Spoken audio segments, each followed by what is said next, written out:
जय श्री राधे। वार्षिक फलादेश के क्रम में आज हम बात करते हैं धनु राशि की। धनु राशि के जातक बहुत ही सूझबूझ वाले होते हैं और मित्र भी बहुत अच्छे होते हैं। मित्रों का साथ भी अच्छा देते हैं और इन्हें भी बहुत अच्छा साथ मित्रों का मिलता है। इमोशनली अटैचमेंट इनका बहुत अच्छा होता है, लोगों के साथ होता है, घर परिवार के साथ होता है, समाज में होता है। अन्य कई इनकी विशेषताएं भी हैं। कमजोरी एक ही है, अपने मन की बातों को हर किसी को शेयर कर देते हैं, जिसकी वजह से लोग बाद में मतलब जो है कुछ ना कुछ उसका गलत इस्तेमाल करते हैं या गलत फ़ायदा उठाते हैं।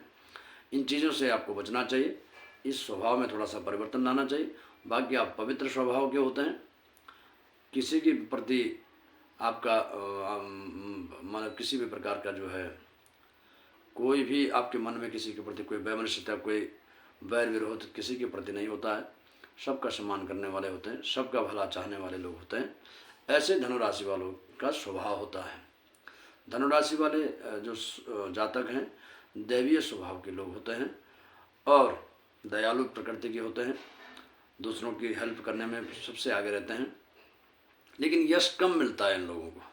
इनको बहुत देर में यश की प्राप्ति होती है। ऐसे लोग यदि सात्विक रहते हैं तो बहुत अच्छा रहता है, लेकिन अगर ये लोग धनुराशि वाले यदि मांसाहारी यदि बन जाते हैं तो वाणी दोष भी लग जाता है, विकृतियाँ आ जाती हैं और घर में बरकत इत्यादि भी नहीं रहती है। तो अगर ऐसा आप में है तो इन चीज़ों को बिल्कुल एकदम त्याग दीजिए, बिल्कुल सचेत हो जाइए। आइए अब बात करते हैं वार्षिक फल 2024 की।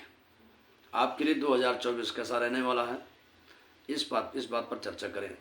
सबसे पहले तो ये कहेंगे कि जो साल की शुरुआत है यानी कि 2024 की, वो जो प्रातःकाल का जो समय सूर्य उदय का समय होगा 1 जनवरी का, धनु राशि धनु लगन में ही सूर्य उदय होगा। तो वैसे तो पूरे वर्ष भर बहुत अच्छा रहेगा। मिला जुला असर समझ लीजिए। कुछ अच्छा भी है तो कुछ बुराइयां भी आपको देखने को मिलेंगी। कुछ लाभ होगा, कुछ तो हानियाँ भी उठानी पड़ेंगी। विशेष करके 4 ग्रहों का फलादेश वार्षिक कुंडली में विशेष करके माना जाता है। वो है शनि, राहु, बृहस्पति और केतु। इन्होंने राशियां इस समय बदली हैं और मार्गी हुए हैं, तो इनके बारे में ही विशेष करके फलादेश माना जाता है। तो शनि महाराज आपकी तृतीय भाव पर विराजमान है। कुंभ राशि पर जो शनि महाराज हैं, शनिदेव आपकी कुंडली के आपकी राशि के तृतीय भाव में यानी बृहत स्थान में और कुटुंब भाव में, तृतीय भाव में कुटुंब भाव में ये शनि बैठे हैं आपके। तो छोटे भाइयों का सहयोग बहुत अच्छा रहेगा। मित्रों का भी अच्छा सहयोग मिलेगा। आप भी मित्रों से अच्छा नए मित्रों की संभावना भी है। बहुत अच्छा योग बन रहा है। पराक्रम भाव में आपका पराक्रम बढ़ेगा, चाहे आपके मित्रों की वजह से बढ़ेगा, आपके भाइयों की वजह से बढ़ेगा, समाज में रुतबा बढ़ेगा, समाज में मान प्रतिष्ठा बढ़ेगी। कुछ न कुछ ऐसा कारण बनेगा जिससे आपको समाज में मान प्रतिष्ठा मिलने की पूरी संभावना है। जो लोग राजनीतिक क्षेत्र में हैं उनके लिए तो बहुत अच्छा सुअवसर है, लेकिन कुछ कमियां भी हैं, कुछ दिक्कतें भी हैं, क्योंकि विद्यार्थी वर्ग जो है विद्यार्थी वर्ग के लिए शनि अच्छा नहीं है इस समय। जो धनु राशि के लोग हैं, धनु राशि के जो विद्यार्थी वर्ग हैं, उन्हें बहुत मशक्कत करनी पड़ेगी। मई तक तो ठीक ठाक है, क्योंकि मई तक जो है आपके पंचम भाव में बृहस्पति महाराज रहेंगे। बृहस्पति देव आपके 30 अप्रैल तक आपके पंचम भाव में हैं, विद्या बुद्धि स्थान में है। तो शनि यदि कुछ बिगाड़ने की कोशिश करेगा भी, शनि की तृतीय दृष्टि आपके पंचम भाव पर पड़ रही है, तो थोड़ा सा चिड़चिड़ापन, विकृतियाँ, पढ़ाई में मन न लगना या इत्यादि कुछ हो सकता है ऐसा। लेकिन अगर शनि बिगाड़ने की कोशिश करता भी है तो बृहस्पति आपको मई तक पूरा संभालेंगे। अब जिन लोगों के पेपर की तैयारियां हैं या 10वीं और 12वीं की जो विद्यार्थी हैं उनकी तैयारियां हैं वो बहुत अच्छी हो सकती हैं। लेकिन आगे के लिए जो लोग तैयारी कर रहे हैं उनको थोड़ी सी दिक्कतें आ सकती हैं मई के बाद। 6ठे भाव में बृहस्पति चले जाएंगे वृष राशि पर 1 मई से, तो वहाँ बृहस्पति आपको स्वास्थ्य की कमजोरियाँ थोड़ा सा करेंगे, और इधर शनि का प्रभाव पूरा पड़ जाएगा आपकी विद्या बुद्धि स्थान पर, थोड़ा सा डाइवर्ट हो जाएगा माइंड, आपकी पढ़ाई में कुछ ना कुछ दिक्कतें आ सकती हैं। राजनीति वालों के लिए बहुत अच्छा समय है, क्योंकि अच्छा दूसरी बात,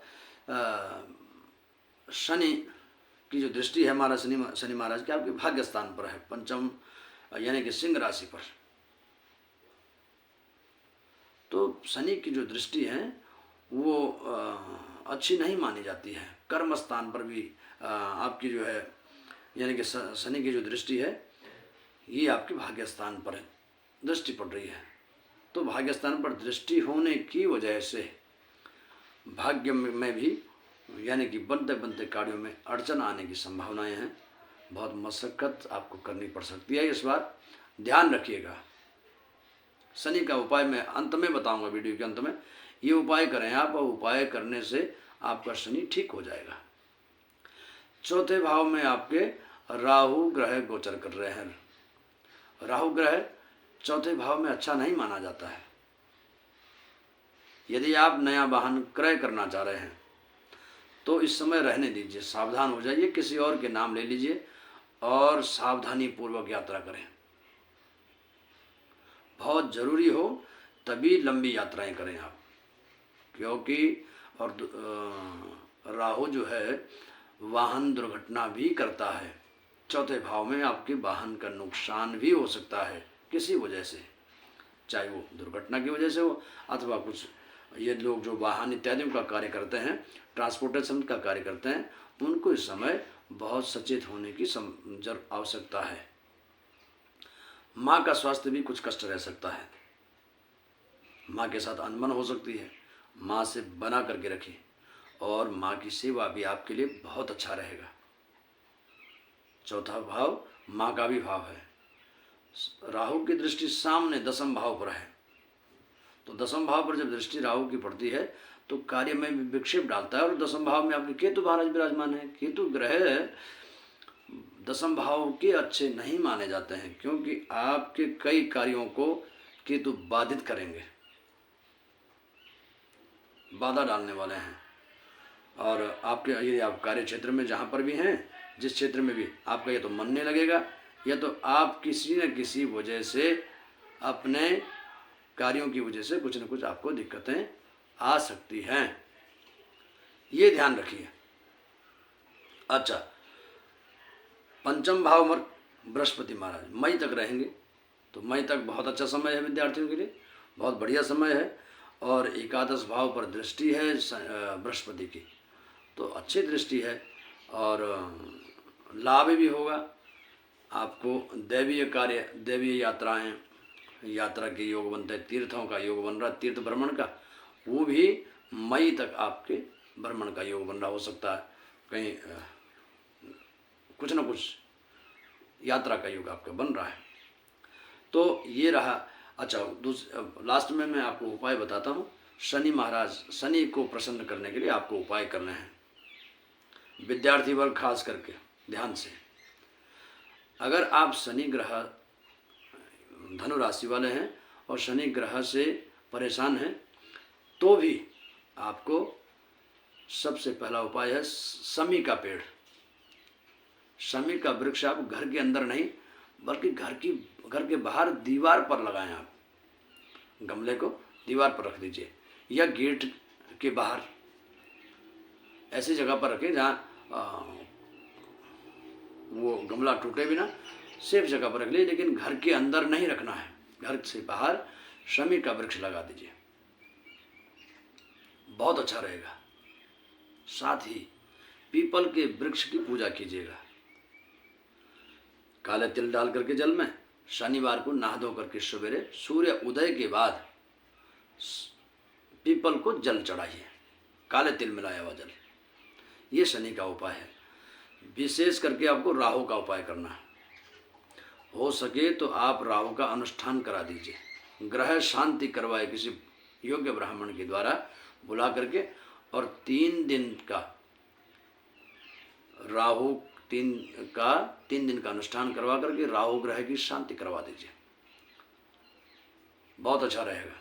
और अगर नहीं करवा सकते तो राहु का उपाय भी बहुत ज़रूरी है। कबूतरों को बाजरा डालना है शनिवार को, और काले कुत्ते को, काली गाय को आपने रोटी देनी है, मीठी रोटी। ये 2 उपाय राहु के हो गए।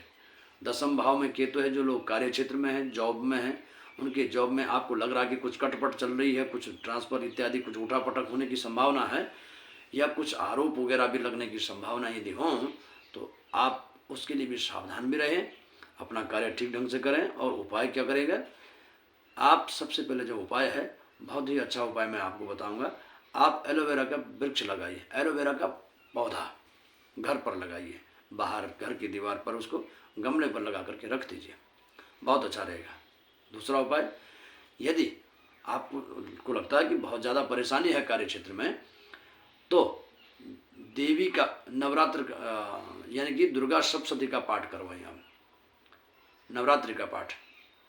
यदि संभव न हो, ऐसा आप न करवा सकें किसी कारणवश, तो आप छोटी छोटी कन्याओं को 2 साल से ऊपर और 11 साल से नीचे 9-10 साल तक के बच्चों को, बालिकाओं को कुछ मीठी चीज़ें, चॉकलेट वगैरह, लड्डू, बर्फ़ी, उनकी पसंद का प्रसन्न कर दें आप उनको खाने के लिए दीजिए आप, किसी भी दिन जब आपको समय लगे। ये उपाय आपके लिए बहुत अच्छे रहेंगे।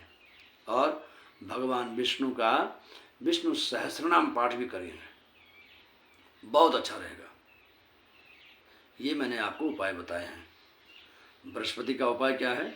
सात्विक रहिएगा, मांस मदिरा से दूर रहेगा। विद्यार्थी वर्ग खास करके बृहस्पति आपको बहुत मजबूत चाहिए, मई तक तो बहुत मजबूत बृहस्पति होना चाहिए, क्योंकि शनि की दृष्टि पड़ेगी और गुरु चांडाल दृष्टि बनेगी बृहस्पति पर। जो शनि की जब दृष्टि पड़ेगी तो गड़बड़ करेगा, स्वास्थ्य भी गड़बड़ करेगा, पेट की दिक्कतें रहेंगी, स्किन प्रॉब्लम में हो सकती हैं, सांस इत्यादि में दिक्कतें आ सकती हैं। तो इन चीज़ों को सब करने के लिए आपको बृहस्पति को पावरफुल बनाए रखना है। इसके लिए आप केसर का तिलक भी धारण कर सकते हैं, जिह्वा पर भी और नाभि पर भी, जिह्वा पर, नाभि पर और माथे पर, तीनों जगह आप केसर का तिलक लगाइए सवेरे सवेरे, बहुत अच्छा रहेगा। तो ठीक है, फिर अगली राशि में, मकर राशि में हम लोग फिर बात करेंगे। और देखिए सर्दियाँ बहुत हैं, अपना ध्यान रखिएगा, बहुत आवश्यक है स्वास्थ्य का ध्यान रखना। तो तब तक के लिए जय श्री राधे, जय श्री कृष्णा।